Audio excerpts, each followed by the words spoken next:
So we're going to pick up today where we left off yesterday, but I'm going to show you an easier way to do it. The first thing we're going to do is find all the possible rational roots. Well, all the possible rational roots is that P over Q. So what do I mean by P over Q? What does P represent? P represents all the factors of our constant. So in example 1, our constant is 15. Shout it out. What are some things we can multiply and get 15? 5, 3. 5 and 3. What else? 15 and 1. And that's it. So those are all of our factors. 1, 3, 5, 15. All right. Now, Q represents all the factors of our leading coefficient, which in this case is 1.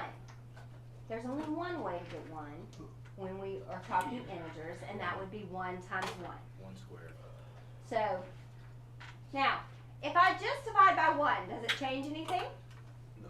No. So my possible factors are plus or minus 1, plus or minus 3, plus or minus 5, and plus or minus 15. Now, on last night's homework, you would have had to test those 8 possible rational roots until you plugged in 1 and the result was 0. Because that would tell you it's not just possible, it is a rational root of that polynomial function. Okay? But that could take a while, especially if we have a ton of factors like we did on that last problem for homework. So what's the shortcut? Well, when we summarized the lesson a minute ago, we said that those roots actually give us the x-intercepts of the graph. So if we had a graph, could we identify the roots? Yes. Yes. Calculators, please.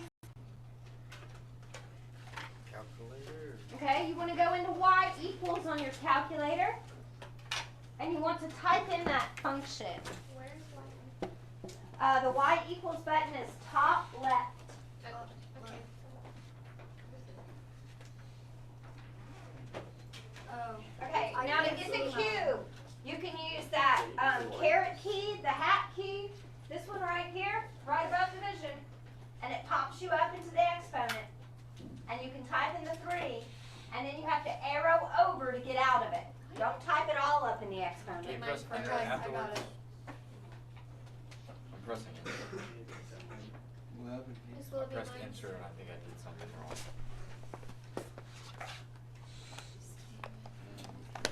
So y equals. What are we doing now? Okay, I'm waiting for everybody to get to where I am. How did you get the X? The X is right here by the green button. That's your X. Alright. What the? Mine is a little like this key. I wrote it down in the thing. Like some of the keys are like missing. It's not great. Like it's just fading. Like that one and that one. Oh, okay, the writing. It must Yeah, be. okay. What the heck? I was thinking for a second somebody popped off the keys. No. I'm trying to pop up. Let me Okay, check all that. now, guys, these plots at the top, we'll use those later when we're in our statistics unit and we're analyzing some data. But right now, we don't need them. We're not doing any regressions right now. So if you have any of these turned on, they can confuse you when you go to graph your functions. So what I would do is turn them off. Now, this is where it's going to show you what I'm pressing right here. So you hit second and y equals. Second and y equals. And you choose choice 4. So I hit 4 and then enter. And it'll say this on your screen. Plots off and done. Plots off and done. And so when you go back to y equals, none of yours would be highlighted. So if they're ever highlighted, if somebody's ever turned on any of the distributions, they'll highlight, and we can cut them back off so they don't confuse us. Okay, now we're going to graph this, and just so we all have the same graph, let's hit zoom 6. Zoom 6.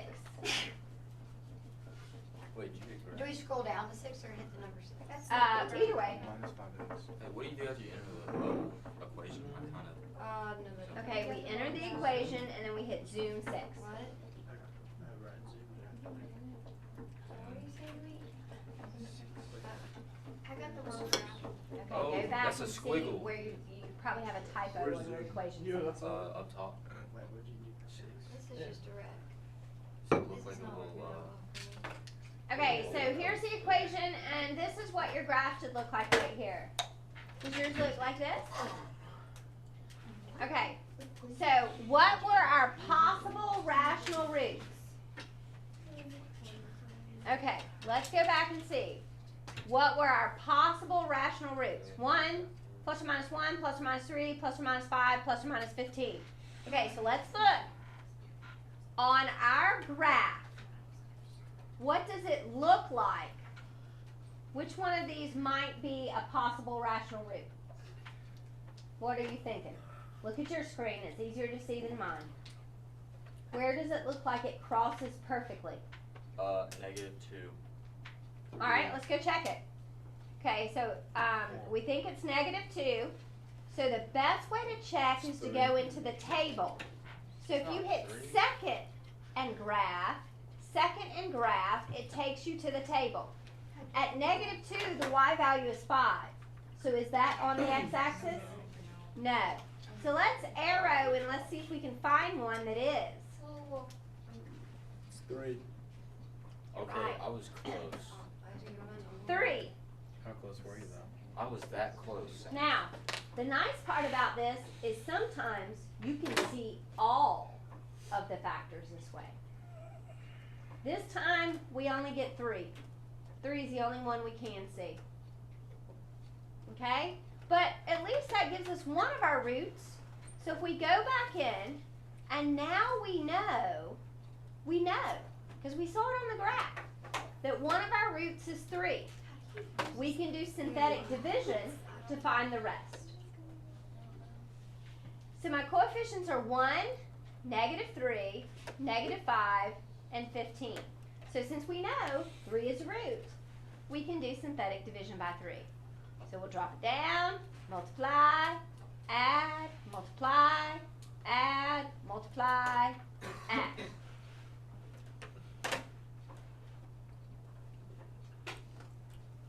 All right, so here we are. We divided by our root, which is 3, and we're left with this. What does this look like as an expression?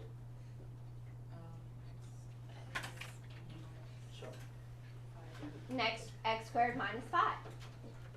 So if this is what we're left with, if we set that equal to 0, won't that give us the remaining roots when we solve? Yes.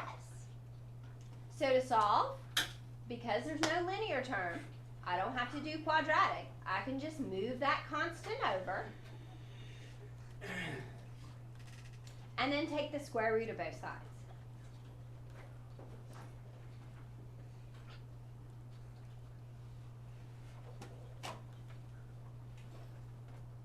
Okay, so now we did our synthetic division to give us all of the roots. So all of our roots, we're always going to start with the one we saw in the calculator, or the 2 we saw in the calculator, or the 3 we saw in the calculator. Whatever the calculator gives us to help us out with, we can list that first. And then our other 2 roots are positive root 5 and negative root 5. Guys, what's the degree of the function? 3. How many roots did we have? 3. Yes, we did. You just put plus minus root 5. You sure can.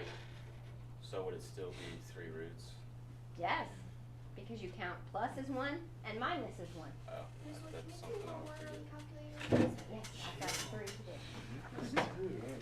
Okay, now part D has 2 parts. One says give the complete factorization over the set of integers. So, integers do not include square roots. They do not include imaginary numbers. These are square roots. So this went too far. When it says completely factored over the set of integers, if this gives me radicals, I have to go back to here as one of my factors. So for part D, this is over the set of integers. Over the set of integers, we'll do first. Factored over the set of integers. So what does that look like? The function f of x factors to this x squared minus 5 times, guys, if 3 is a root, what is the factor? X minus 3. Okay? And then the last step is the complete linear factorization. Well, the term linear tells me, do I get to have an x squared? No. Linear would be where we actually take just these roots and write the factored form. So it becomes x minus 3, x minus root 5, x plus root 5. And that's the complete linear factorization. So we have two factored types. Factored over the set of integers and the complete linear factorization. Sometimes they're the same. Because if all of our roots are integers, then our factored over the set of integers is the complete linear factorization.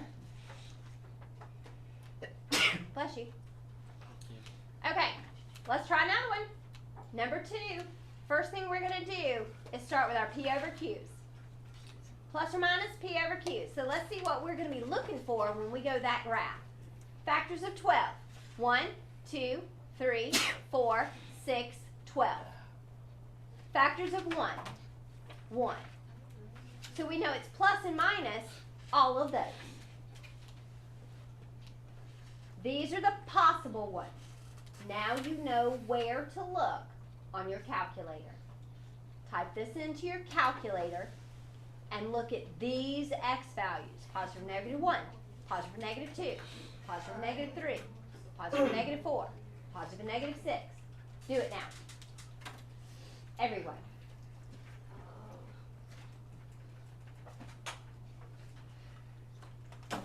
How do you clear? You press the You clear press button. Y and then clear. See, you know how to work Okay. the calculator, Bridget. What happened to our questions where we're supposed to expect questions, respect each other? What happened to all that? Questions are okay. This is the first year you really used a graphing calculator. Please ask them. I was applauding Bridget for answering He the wasn't question. plotting me. Oh, I was making fun of Cole. Always making fun of me. That's Oh, what you're always making makes fun of me. maybe I interpreted it incorrectly. This time. Alright, so now Alright, that we Bridget, get this, what do we do now? What are we looking for? I've got that. Okay. Did you put beeps? Oh, I don't know which you're sound. trying to fit that whole thing. Well, Wrong. we gotta get out of that. X. Wait, where'd you write? X is right there. Oh, okay. Okay. And then minus 3 x or Don't. x minus 1. And then graph. Okay, I see one. Do you see it? Yep. It looks like 3, doesn't it? Let's go to the table, second graph, and let's make sure. Second. 3 is a 0. Yes! Take me back. Yes.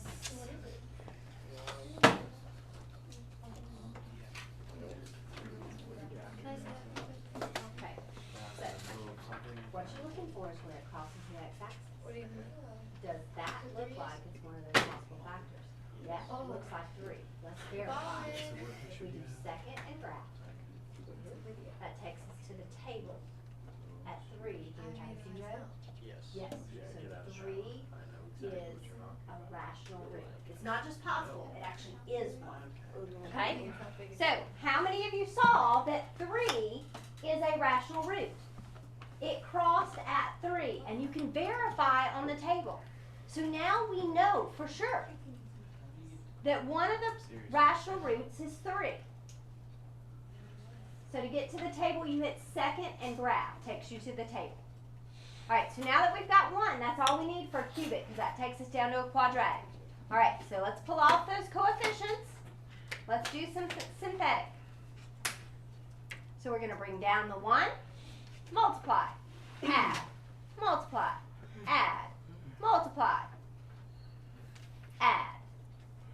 We better get 0 because we know 3 is a root. We saw it on the graph, we saw it on the table. We know it's a root, so we better get 0 for a remainder. Alright, so what I'm left with is just x squared plus 4, which is really nice because I don't have to do the whole quadratic formula. I can just solve by moving the constant. X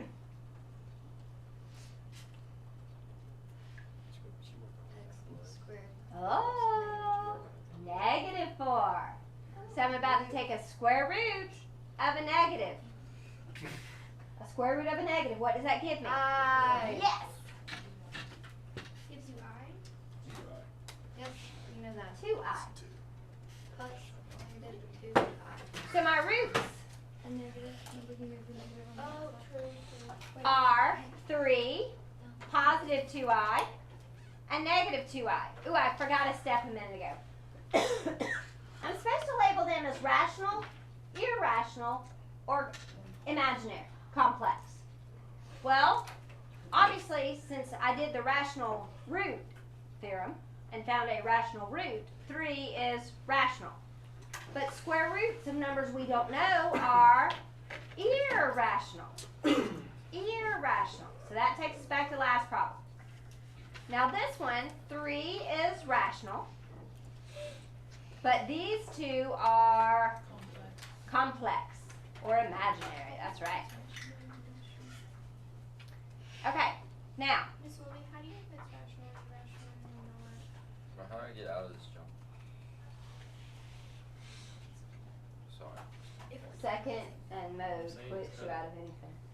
Alright, let's do factored over the set of integers. Now, are 2i and negative 2i integers? No. So we have to go back up one step. And so this gives me f of x squared plus 4, and we know that 3 is a root, so it's x Plus. minus 3. Alright, now, the complete linear factorization comes straight from our roots. It's f of x. We still have that x minus 3. We also have the x minus 2i and the x plus 2i. Yes? Why wouldn't you reduce x squared plus 4? I did right here. For like the factored. X squared plus 4 doesn't factor any further over the set of integers. If it were x squared minus 4, it would. Right, you can't. Because this x plus 4 factors to x minus 2i, x plus 2i, and those aren't integers. Are all the positives for 1 through 6. Okay, number 5, you do not have to do the linear factorization for. It's ugly. I'll show it to you tomorrow. It's not that ugly, but it's a little ugly.